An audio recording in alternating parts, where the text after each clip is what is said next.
Assalamualaikum warahmatullahi wabarakatuh.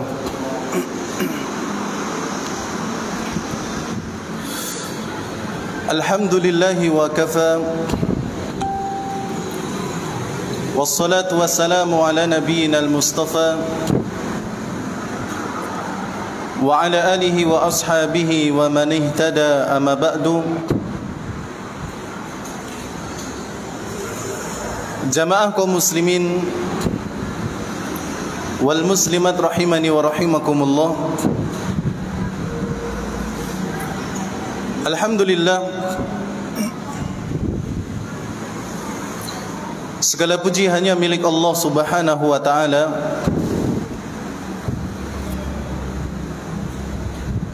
yang masih memberikan kesempatan kepada kita untuk bisa bersama-sama belajar, untuk bersama-sama menuntut ilmu agama Allah Subhanahu wa taala. Dan pada kesempatan sore hari ini, insyaallah kita akan lanjutkan pembahasan dari tema para muslimah di bulan Ramadan.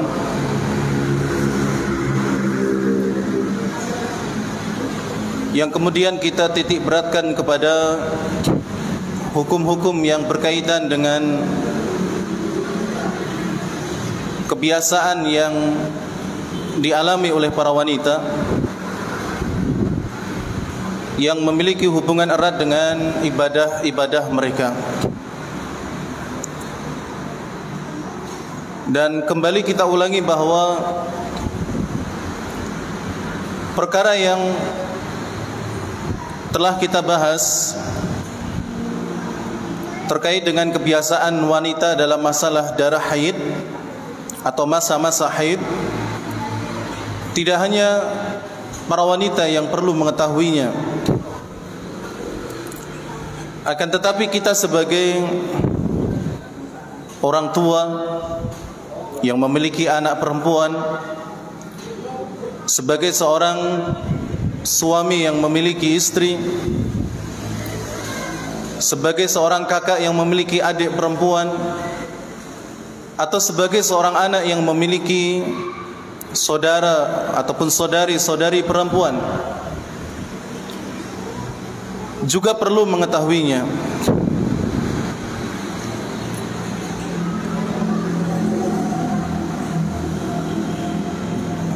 Sedangkan pembahasan masalah ini mungkin sedikit dibahas, sehingga perlu adanya perjuangan untuk bisa memahami perkara ini, karena sekali lagi ini penting, karena kebiasaan wanita memiliki hubungan erat dengan ibadah mereka. Jemaah yang dirahmati oleh Allah Subhanahu wa taala, pada kesempatan yang telah berlalu telah kita sampaikan beberapa hukum terkait wanita haid dengan puasanya.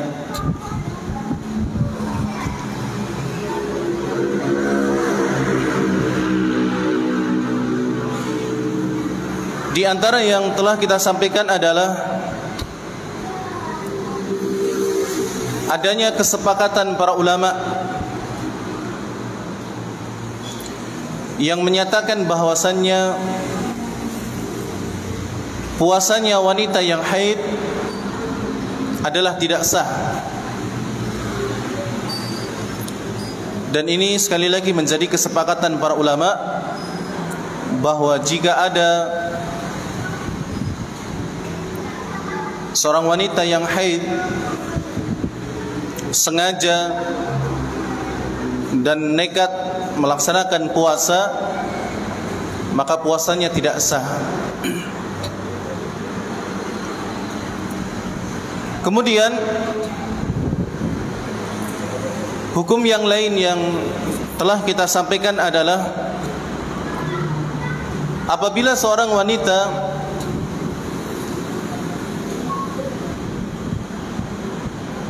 telah mengetahui bahwa besok adalah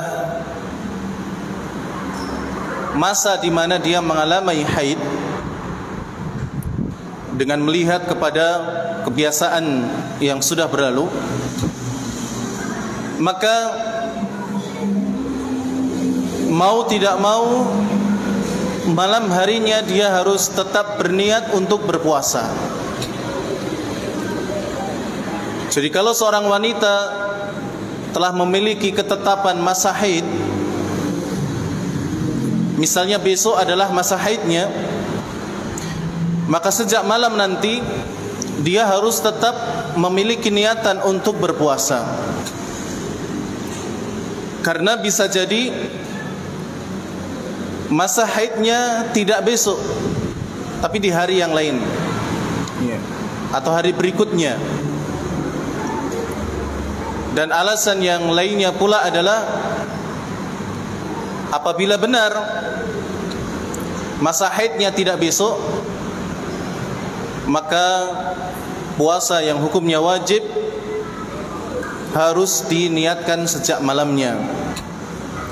Hal ini sebagaimana yang disabdakan oleh Nabi SAW, "Man lam yubayyitis siyama minal lail fala siyamalah." Barang siapa yang tidak meniatkan puasa sejak malam hari, maka tidak ada puasa bagi dirinya. Kemudian juga yang kita sampaikan tentang hukum masalah haid dengan puasa adalah apabila seorang wanita sedang berpuasa, lalu kemudian di pertengahan hari dia mengalami haid, maka puasanya telah batal, baik itu puasa wajib ataupun puasa sunnah. Ya, ketika sudah makan sahur, sudah ikut sholat subuh, kemudian setelah itu dia berpuasa, jam 10 pagi ternyata keluar darah haid, maka otomatis puasanya batal. Dan ini merupakan kesepakatan seluruh para ulama. Adapun yang menjadi perbincangan dan yang terjadi silang pendapat adalah apakah di sisa harinya wanita yang haid tersebut tetap terus menahan untuk tidak makan dan minum sampai tenggelam matahari, ataukah boleh makan dan minum. Maka kalau melihat pendapat yang kuat, boleh makan dan minum, asalkan tidak di depan orang-orang yang berpuasa dari keluarganya ataupun dari orang lain.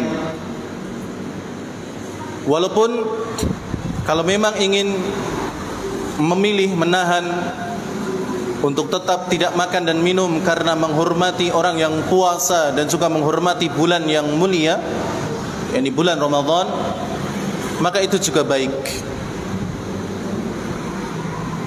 Ya, ini terakhir yang kemarin kita sampaikan. Kemudian kita akan lanjutkan terkait hukum yang lain, masih terkait dengan puasanya seorang wanita dengan masa haidnya. Yang perlu diketahui oleh seorang muslimah, demikian pula kita sebagai seorang muslim, seorang laki-laki, tatkala seorang wanita telah bersih dan suci dari masa haidnya, sekalipun 1 menit sebelum terbitnya fajar, jadi sebelum adzan subuh, ya 1 menit atau 2 menit sebelum adzan subuh ternyata sudah bersih dari masa haid, sudah selesai, maka sang wanita tersebut harus tetap berpuasa, ya. sampai tenggelam matahari sekalipun belum mandi janabah.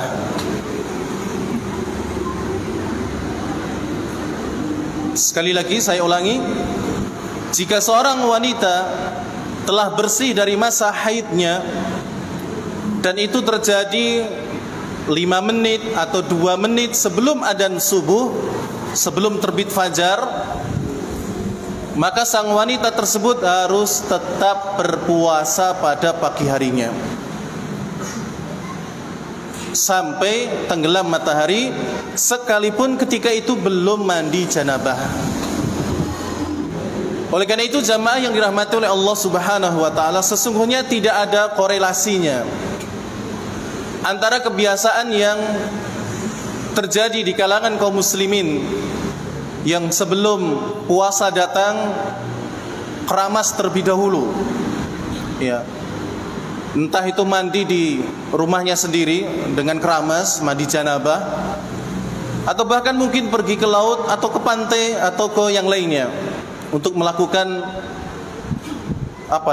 siraman apa itu ya, padusan, ya, intinya untuk menyambut datangnya bulan Ramadan. Karena besok puasa maka hari ini harus mandi. Maka sebenarnya tidak ada korelasinya sama sekali, ya.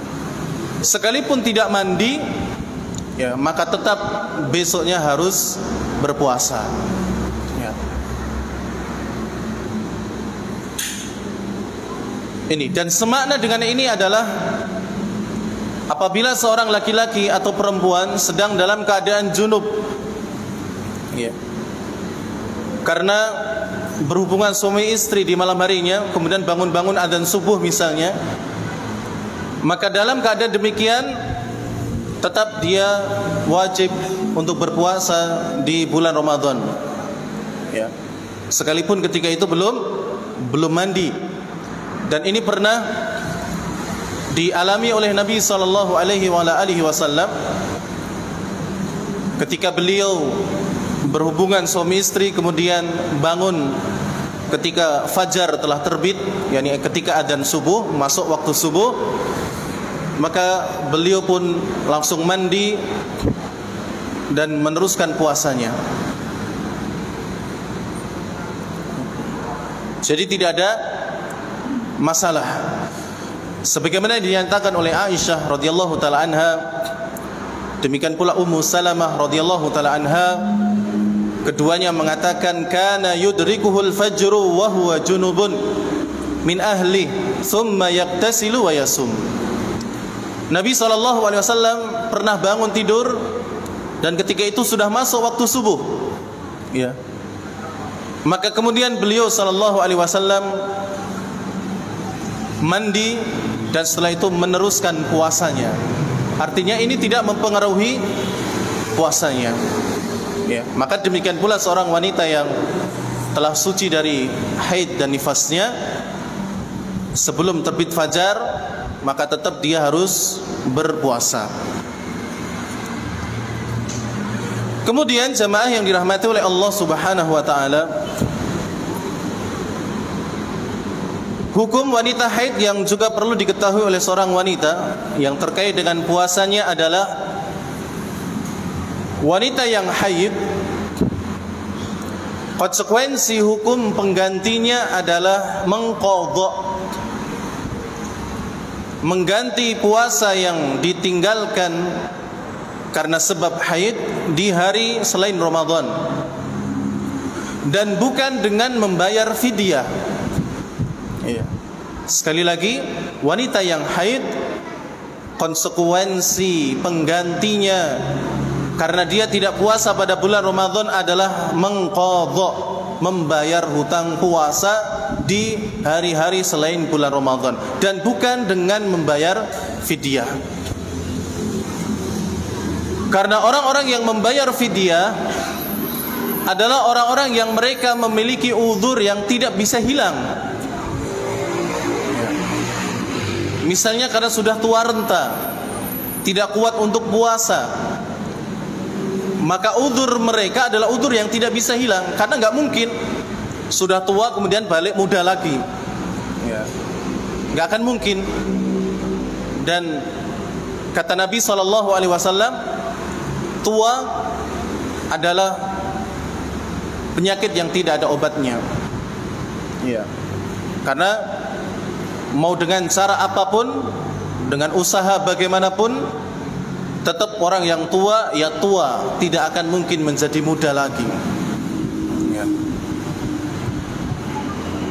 Oleh karena itu mereka yang memiliki uzur yang tidak bisa hilang seperti ini, maka kewajibannya adalah fidyah. Demikian pula orang yang sakit menahun, dia tergantung dengan obat, kalau tidak minum obat maka akan sakit dan sebagainya. Dia tidak boleh telat makan dan minum misalnya, menahun penyakitnya dan tidak boleh berpuasa, maka kewajibannya bukan mengqadha tapi membayar fidyah. Demikian pula wanita hamil dan menyusui, apabila dengan mengqadha dia merasa berat, maka boleh bagi dirinya untuk membayar fidyah. Iya. Sedangkan wanita yang haid adalah wanita yang memiliki udzur syar'i yang terbatas, yang suatu saat akan hilang. Wanita haid ada yang masanya 7 hari, mungkin ada yang kurang dari itu, mungkin 5 hari. Ada pula yang 9, ada mungkin yang 14, dan mungkin ada yang lainnya.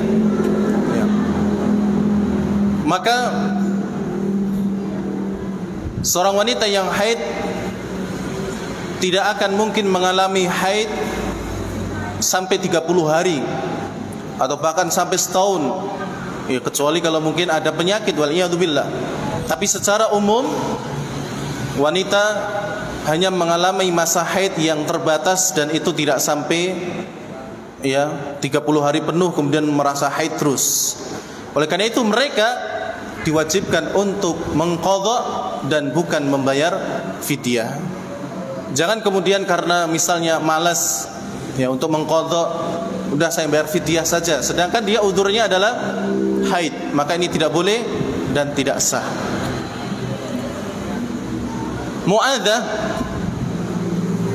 pernah berkata kepada Aisyah radhiyallahu taala anha,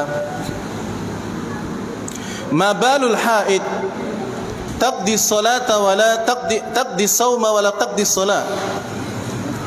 Wahai Aisyah, kenapa wanita yang haid itu diwajibkan untuk mengqadha puasa sedangkan salatnya tidak? Faqalat, lalu Aisyah radhiyallahu taala bertanya kepada Mu'adzah, "Aharuriyatun anti?" Apakah kamu termasuk wanita haruriyah? Apakah kamu termasuk wanita khawarij? Ya, karena khawarij salah satu sekte yang menyimpang dari Islam. Mereka memiliki keyakinan bahwa wanita yang haid juga harus mengqadha salat yang dia tinggalkan.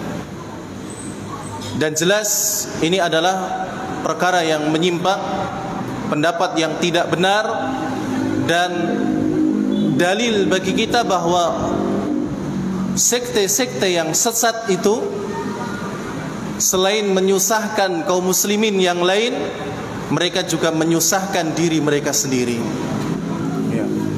Orang-orang yang sesat itu hanya akan menyusahkan diri mereka sendiri. Dan lihat Haruriyah, ini sekte Khawarij yang dahulu pernah mereka keluar dari barisan Ali bin Abi Thalib, kemudian tinggal di daerah yang namanya Haruriyah. Dan mereka memiliki pendapat bahwa selain wanita haid itu mengqadha puasanya, mereka juga harus mengqadha salat yang dia tinggalkan. Ya. Dan ini menyusahkan, tidak sesuai yang ditentukan oleh Nabi SAW. Dan demikianlah orang-orang yang sesat. Dan orang-orang Khawarij termasuk sekte yang hulu, berlebih-lebihan di dalam beragama. Padahal Nabi SAW tidak memerintahkan wanita yang haid untuk mengganti salat yang ditinggalkan. Ya, bayangkan kalau ada wanita haid selama 7 hari. Ya. 7 hari dikalikan sholat 5 waktu dalam seharinya. Berapa kali sholat, Pak? 35 kali sholat. Harus diqadha. Maka ini tentu memberatkan seorang wanita. Adapun mengqadha puasa, maka sekalipun banyak insya Allah tidak memberatkan. Ya. Jadi demikian jamaah yang dirahmati oleh Allah Subhanahu wa taala. Ketika Mu'adzah itu ditanya, apakah kamu wanita haruriyah, wanita yang memiliki pemahaman seperti pemahaman Khawarij? Qultu, Mu'adzah mengatakan, lastu biharuriyah walakinni as'al. Tidak wahai Aisyah, aku ini bukan termasuk wanita haruriyah, tapi aku hanya sekedar bertanya, kenapa wanita mereka diperintahkan untuk mengqadha puasa tapi tidak diperintahkan untuk mengqadha salat? Qalat, kemudian Aisyah radhiyallahu taala anha menjawab, kana yusibuna dzalik. Ketahuilah wahai Mu'adzah, sesungguhnya haid itu juga menimpa kami dahulu pada zaman Nabi sallallahu alaihi wasallam. Haid itu juga menimpa wanita-wanita di masa Nabi sallallahu alaihi wasallam. Fa nu'maru bi qada'is shaum wala nu'maru bi qada'is shalah. Tapi ketika itu kami diperintahkan oleh Nabi sallallahu alaihi wasallam untuk mengqadha puasa, tapi tidak diperintahkan untuk mengqadha salat. Ya. Jadi Aisyah menjawab dengan jawaban seperti itu, bahwa di masa Nabi para wanita-wanitanya juga mengalami masa haid.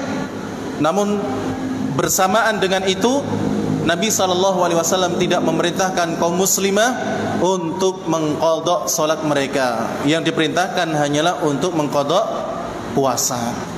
Jadi jamaah yang dirahmati oleh Allah Subhanahu wa taala, ini adalah ya, terkait dengan wanita haid dengan puasanya, dan beberapa hukum telah kita sampaikan di kesempatan yang kemarin, dan ini adalah sisanya. Dan mudah-mudahan di kesempatan yang lain nanti kita akan bisa membahas masa-masa kebiasaan wanita yang lainnya yang berhubungan dengan ibadahnya. Dan jamaah yang dirahmati oleh Allah Subhanahu wa taala, sekali lagi ini adalah perkara yang penting yang harus kita ketahui, secara khusus mereka para akhwat, para wanita untuk mengetahuinya. Dan nanti insyaallah kita akan membahas bagaimana hubungan atau hukum antara masa haidnya wanita dengan solat. Karena di situ terkadang para wanita tidak mengetahui hukumnya. Kalau dia sucinya setelah zuhur, apakah zuhurnya harus tetap solat ataukah tidak? Ya. Kalau kemudian dia mengulur-ulur solat, kemudian sampai mengulurnya solat dia datang haid, apakah solat yang diulur tadi harus diganti ataukah tidak? Maka ini insyaallah akan kita sampaikan di kesempatan yang lain biidznillah subhanahu wa ta'ala. Ini jamaah yang dirahmati oleh Allah Subhanahu wa ta'ala terkait hukum wanita haid dengan puasa yang bisa kita sampaikan. Mudah-mudahan bermanfaat, karena waktu sebentar lagi akan masuk pada buka, maka kita gunakan untuk persiapan.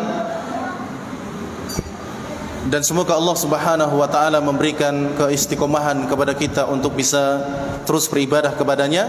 Dan satu hal yang perlu kita ingatkan, bahwa berbuka puasa adalah waktu yang mustajab untuk berdoa. Maka silahkan selain menikmati apa yang ada di hadapan kita berupa makanan dan minuman, jangan lupa untuk berdoa kepada Allah Subhanahu wa taala. Apapun doa yang kita sampaikan kepada Allah, baik untuk urusan kita sendiri, keluarga kita, dan juga kaum muslimin secara umum.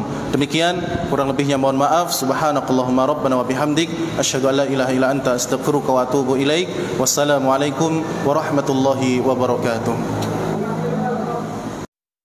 اقرأ أخيا ورتل القرآن اصبح